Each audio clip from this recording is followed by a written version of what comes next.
Film की शुरुआत एक ऐसे शॉट से होती है जिसमें एग योक में एक रहस्यमयी हरा तरल पदार्थ डाला जाता है। फिर योक अलग हो जाती है और एक सैम कॉपी बनाती है। फिर ये हॉलीवुड वॉक ऑफ फेम में कट जाती है, जो सेलिब्रिटी एलिजाबेथ स्पार्कल के स्टार पर केंद्रित है। समय दिखाया गया है जब प्रशंसक स्टार के इर्द गिर्द झुंड बनाकर खड़े होते हैं। बाद में जब लोग एलिजाबेथ को एक विचारहीन व्यक्ति के रूप में देखना शुरू करते हैं। एलिजाबेथ स्पार्कल नामक एक टीवी एरोबिक शो होस्ट करती है। जब वो महिलाओं के कमरे का उपयोग नहीं कर पाती है तो वो पुरुषों के कमरे में चली जाती है, और जब उसे किसी के आने की आवाज सुनाई देती है तो वो छिप जाती है। एलिजाबेथ नेटवर्क के अध्यक्ष हार्वे को एलिजाबेथ से छुटकारा पाने की बात करते हुए सुनती है, क्योंकि अब वो 50 साल की हो गई है।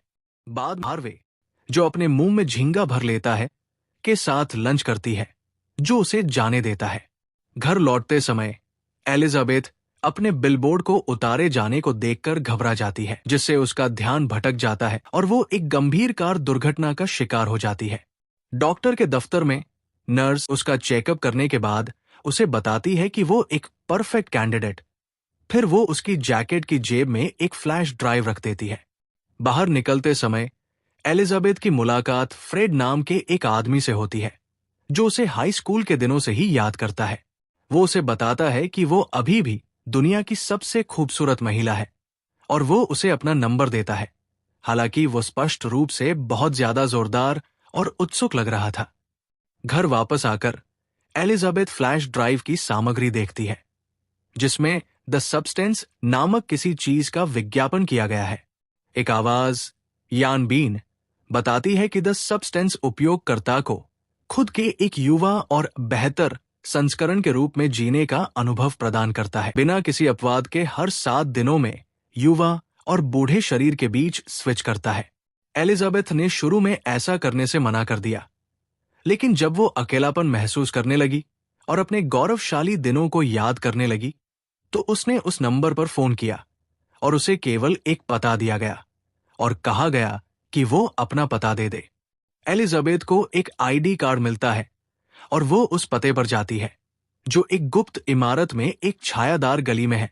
उसे अपना नंबर वाला एक डिपॉजिट बॉक्स मिलता है और वो उसे खोलती है और अंदर सब्सटेंस पाती है। वो घर लौटती है और खुद को पहले से इस्तेमाल किए गए हरे रंग के तरल पदार्थ का इंजेक्शन लगाती है। थोड़ी देर बाद एलिजाबेथ दर्द से फर्श पर गिर जाती है, जबकि उसकी पीठ में एक बड़ा सा चीरा खुल जाता है। एलिजाबेथ की पीठ से एक छोटी खूबसूरत महिला, मार्गरेट क्वाली, निकलती है। वो घाव को सिलती है और अपने शरीर को संतुलित रखने के लिए खुद पर और एलिजाबेथ के शरीर पर एक स्टेबलाइजर तरल पदार्थ का इस्तेमाल करती है। युवा महिला सू के नाम से जानी जाती है और हार्वे को जीतने के बाद जल्दी ही एलिजाबेथ के पुराने नेटवर्क में जगह बना लेती है।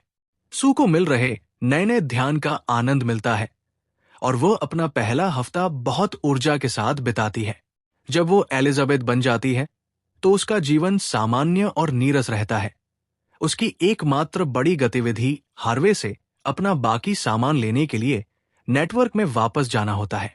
जब वो सू बनकर लौटती है तो वो अपना नया फिटनेस शो पूरे समय के लिए शुरू कर देती है, जिसमें हार्वे उसके असामान्य शेड्यूल के अनुसार काम करने के लिए सहमत हो जाता है। सू तब बाथरूम में एक अलग कमरा बनाती है ताकि जब एलिजाबेथ बेहोश हो तो उसके शरीर को छिपाया जा सके। शोर के कारण क्रोधित पड़ोसी शिकायत करता है, लेकिन जब वो देखता है कि वो एलिजाबेथ नहीं बल्कि एक खूबसूरत युवती है तो वो पीछे हट जाता है। सू रात को बाहर जाती है जब उसे स्विच करने की जरूरत होती है। वो ट्रॉय नाम के एक लड़के को घर ले आती है, लेकिन उसे नाक से खून बहने लगता है क्योंकि उसका समय समाप्त हो गया है। बस थोड़ा और समय चाहते हुए सू एक स्टेबलाइजर ट्यूब को रिसाइकल करती है और एलिजाबेथ के शरीर से अधिक तरल पदार्थ निकालती है ताकि वो ट्रॉय के साथ रात बिता सके। जब एलिजाबेथ जागती है तो उसे पता चलता है कि सू के रूप में बिताए गए अतिरिक्त समय के कारण उसका दाहिना हाथ बूढ़ा और बीमार दिखने लगा है।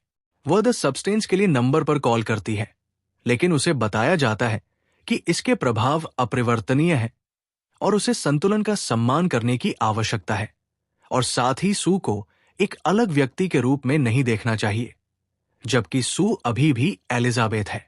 अपनी रिफिल किट प्राप्त करने के बाद वो एक डिनर पर जाती है, जहां वो एक बूढ़े व्यक्ति को देखती है जिसके हाथ पर एक ऐसा ही बर्थमार्क है जैसा कि उस नर्स का था जिसने उसे द सब्सटेंस की सिफारिश की थी।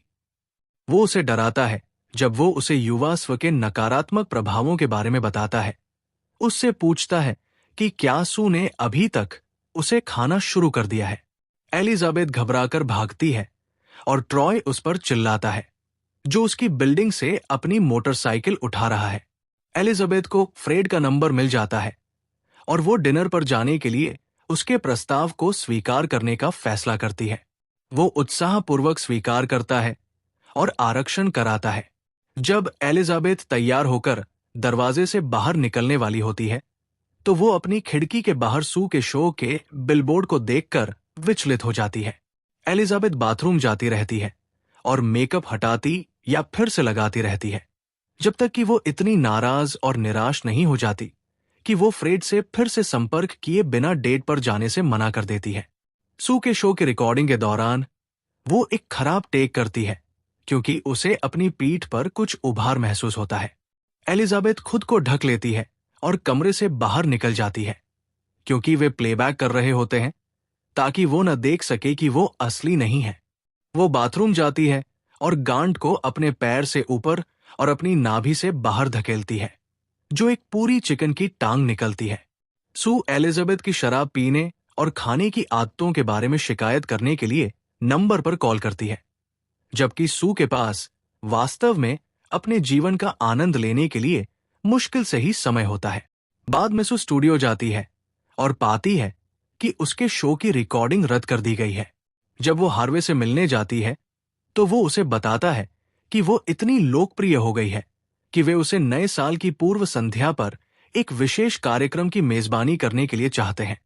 सू स्वीकार कर लेती है और फिर जरूरत से ज्यादा समय एलिजाबेथ से दूर हो जाती है। जब वो एलिजाबेथ के शरीर में वापस जाती है, तो वो और भी बूढ़ी और ज्यादा जीर्ण शीर्ण दिखने लगती है। उसके पैर मुश्किल से हिल पाते हैं। एलिजाबेथ एक फ्रेंच कुकबुक का उपयोग करके खुद को व्यस्त रखना शुरू कर देती है, जो हार्वे ने उसे एक कृपालु उपहार के रूप में दी थी। जबकि वो सू से नफरत करने लगती है क्योंकि वो उसे एक टॉक शो में एलिजाबेथ के पुराने शो के बारे में मजाक उड़ाते हुए देखती है। एलिजाबेथ की घृणित आदतों के प्रतिशोध में सू एलिजाबेथ से तरल पदार्थ निकालने में 3 महीने बिताती है, जो एक संक्रमित घाव जैसा दिखने लगता है। जब वो इसे एक बार और इस्तेमाल करने की कोशिश करती है, तो तरल पदार्थ नेक्रोटिक जैसा दिखता है। वो नंबर पर कॉल करती है और आवाज उसे बताती है कि वो अपने युवा शरीर के लिए आवंटित उपयोग समय के अंत तक पहुंच गई है, और जब वो एलिजाबेथ के शरीर में वापस जाएगी तो स्थिर करने वाला द्रव रीसेट हो जाएगा। सू को ऐसा करने के अलावा कोई और विकल्प नहीं दिखता है, और जब वो एलिजाबेथ के शरीर में वापस आती है तो वो एक विचित्र कुबड़ी घृणा बन जाती है। एलिजाबेथ पदार्थ को समाप्त करने का फैसला करती है, जो उसके प्रभावों को उलट नहीं देगा, लेकिन उसे अपना बाकी जीवन वैसे ही जीने देगा जैसा वह है। उसे एक काला द्रव मिलता है और वह सू को छाती में इंजेक्ट करना शुरू कर देती है, लेकिन वो पूरी सिरिंज का उपयोग करने से पहले ही रुक जाती है और बाहर निकल जाती है। सू जाग जाती है और खुद को एलिजाबेथ के आमने सामने पाती है। सू उस पर तब तक क्रूरतापूर्वक हमला करती है जब तक कि वो एलिजाबेथ के चेहरे को बार बार शीशे से नहीं टकरा देती, और फिर उसे पीट पीट कर मार देती है। इसके बाद सू नए साल की पूर्व संध्या के लिए तैयार होने के लिए नेटवर्क पर जाती है। दुर्भाग्य से उसका शरीर सचमुच टूटने लगता है। उसके 3 सामने के दांत गिर जाते हैं, उसके नाखून उखड़ जाते हैं और उसका बायां कान खिसक जाता है। सू चीजों को ठीक करने के लिए बेताब होकर घर वापस भागती है। फिर उसे एक्टिवेटर फ्लूइड की शीशी मिलती है, जिसे केवल एक बार इस्तेमाल के लिए डिजाइन किया गया था, ये सोचकर कि ये एक और युवा शरीर बनाएगा। ये मॉन्स्ट्रो एलिसासर नामक एक बेहद घिनौने जीव को जन्म देता है, जिसके पीछे कई लंगड़े, दांत, स्तन और एलिजाबेथ का हामफता हुआ चेहरा होता है। मॉन्स्ट्रो एलिजाबेथ के चेहरे को टेप किए गए पोस्टर से लेकर नेटवर्क पर वापस जाता है और सू की ड्रेस में फिट हो जाता है। जैसे ही मॉन्स्ट्रो मंच के पास पहुंचता है, चेहरा गिर जाता है और दर्शकों यहां तक कि कुछ बच्चों को भी उसका भयानक रूप दिखाई देता है। हार्वे मॉन्स्ट्रो पर हमला करता है और माइक स्टैंड से उसका सिर उड़ा देता है, लेकिन सिर फिर से बन जाता है। इसकी भुजा गिर जाती है और दर्शकों पर खून का फव्वारा छोड़ती है, जिससे पूरा कमरा लाल गू से भर जाता है। मॉन्स्ट्रो स्टूडियो से बाहर निकलने में कामयाब हो जाता है, लेकिन वो ढह जाता है और बिखर कर कुछ नहीं रह जाता। उसमें से एक मांसल पिंड निकलता है, जिस पर एलिजाबेथ का असली चेहरा लगा हुआ है। वो अपने वॉक ऑफ फेम स्टार की ओर रेंगती है, खुशी से ऊपर देखती है और कल्पना करती है कि उस पर चमक बरस रही है। एलिजाबेथ आखिरी बार मुस्कुराती है, इससे पहले कि वो गू के एक पोखर में विलीन हो जाए। सुबह एक फ्लोर स्क्रबर पोखर को धो देता है, जिससे एलिजाबेथ का कोई निशान नहीं रह जाता।